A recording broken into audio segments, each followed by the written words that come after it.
Welcome back, Warrior. We're doing these back to back because that way we will be ready with reading the next section tomorrow, and it will be so caught up. Okay, so I read the historical background in the beginning of section 121 so that you can kind of apply those to this situation. So just if you have not heard that historical background, go back and check section 121 so that you can kind of be up to speed.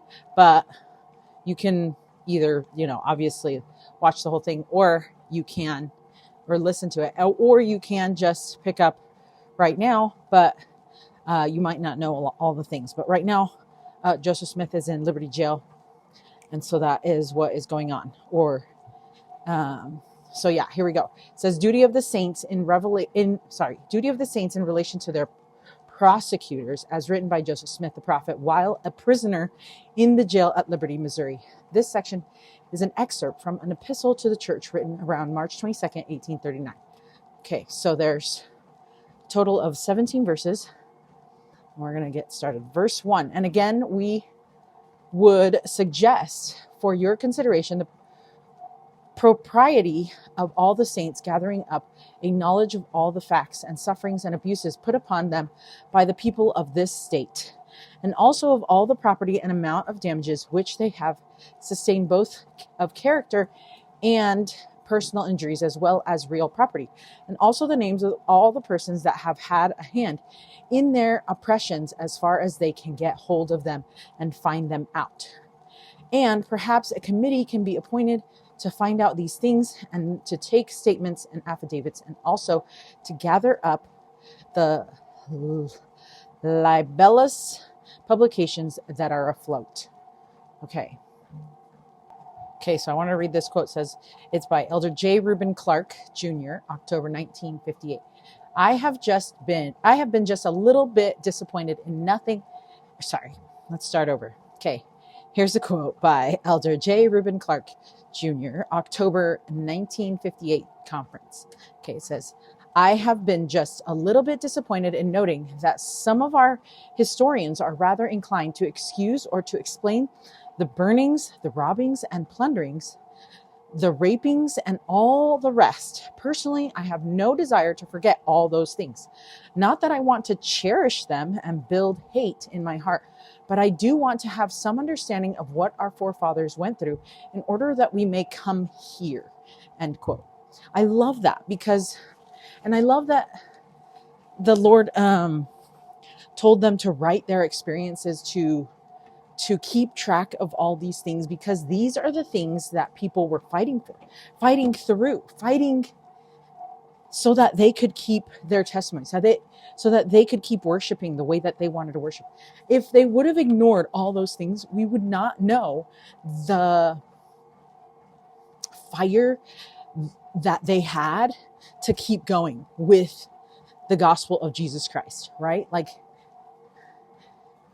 that's what Christians do. We fight with the fire of Jesus Christ. We use our testimony, to propel us to do those hard things. Or I should say, to propel us through those hard things, right? Through Christ. So it seems that the Lord too did not want these things forgotten, right? He wanted the saints to make a detailed record and go through all of the available and proper channels to seek redress. They were not to sit back. Yeah, because the Lord does not want us to just sit back and take it, right? They were to act, record, and reveal the injustices done in every possible detail, and then publish to all the world and to the heads of government. And I think it's important for us to also remember their sufferings, because then we can relate to other brothers and sisters who also have to suffer through certain things for the gospel and for Jesus Christ. We're not just a convenient, comfortable gospel of Christ. Like, we're not comfortable Christians, right? We're courageous Christians. And what makes us courageous is doing those hard things and not ignoring or not putting aside those hardships that we have. And I think that's so important. I love that he was trying to get them to remember the hard times, and to, go through the proper channels to do that, and to hopefully not have it ever happen again, right? Verse 5, and all that are in the magazines and in the encyclopedias and all the libellous histories that are published and are writing, and by whom and present the whole concatenation of diabolical rascality and nefarious and murderous impositions that have been practiced upon this people, that we may not only publish to all the world, but present them to the heads of government in all their dark and hellish hue, as the last effort which is enjoined on us by our Heavenly Father, before we can fully and completely claim that promise which shall call him forth from his hiding place, and also that the whole nation may be left without excuse before he can send forth the power of his mighty arm. Okay, so yeah, we're going to be left without excuse. Verse 7, it is an imperative duty that we owe to God, to angels with whom we shall be brought to stand, and also to ourselves, to our wives and children who have been made to bow down with grief, sorrow, and care under the most damning hand of murder, tyranny, and oppression, supported and urged on and upheld by the influence of that spirit which hath so strongly riveted the creeds of the fathers, who have inherited lies upon the hearts of, I feel like I don't know how to read all of a sudden, upon the hearts of the children, and filled the world with confusion, and has been growing stronger and stronger, and is now the very mainspring of all corruption, and the whole earth groans under the weight of its iniquity. It is an iron yoke. It is a strong band. They are the very handcuffs and chains and shackles and fetters of hell. Therefore, it is an imperative duty that we owe not only to our own wives and children, but to the widows and fatherless, whose husbands and fathers have been murdered under its iron hand. Which dark and blackening deeds are enough to make hell itself shudder, and to stand aghast and pale, and the hands of the very devil to tremble and palsy. And also, it is an imperative duty that we owe to all the rising generation, and to all the pure in heart. For there are many yet on the earth, among all sects, parties, and denominations, who are blinded by the subtle craftiness of men, whereby they lie in wait to deceive, and who are only kept from the truth because they know not where to find it. Therefore, that we should waste and wear out our lives in bringing to light all the hidden things of darkness, wherein we know them, and they are truly manifest from heaven. These should then be attended to with great earnestness. Let no man count them as small things, for there is much which lieth in futurity pertaining to the saints, which depends upon these things. You know, brethren, that a very large ship is benefited very much by a very small helm in the time of a storm, by being kept workways with the wind and the waves. Therefore, dearly beloved brethren, let us cheerfully do all things that lie in our power, and then may we stand still with the utmost assurance to see the salvation of God, and for his arm to be revealed. You know what's interesting? Like, I've had a prayer in my heart about trying to continue the podcast that I'm doing, continue creating the courses that I'm trying to create for women who have experienced betrayal trauma, and create this community that I want to create, and for the same. And I've been like really reluctant, and I'm like, what am I going to post? What am I going to say? How am I going to say it? And probably way too much thought and overthinking things, and I just need to do it. And so I love these scriptures because they're like an answer to prayer. It's like, let us be cheerful, do all the things that lie in our power, and then stand still with the utmost assurance to see the salvation of God, and for his arm to be revealed. Like, we don't need to worry about the extra stuff. I don't need to worry about the extra stuff. And that the Lord will take care of it, you know?